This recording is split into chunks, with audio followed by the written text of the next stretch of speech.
how to connect Phantom Wallet to Photon.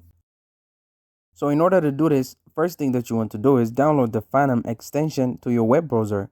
Once you do that, you want to open a new browser tab and click onto the search box and type in Photon so like this and press enter. Then click onto the first link that appears from the results, and here we have the official Photon website. From here you can either click onto the connect wallet button or click onto the wallet icon in the top right hand corner of your screen, then click onto the connect button in the bottom right hand corner of this pop-up window. So you want to click onto this generate button on the middle of the screen, and here you want to slide this to the right so you can reveal the private key.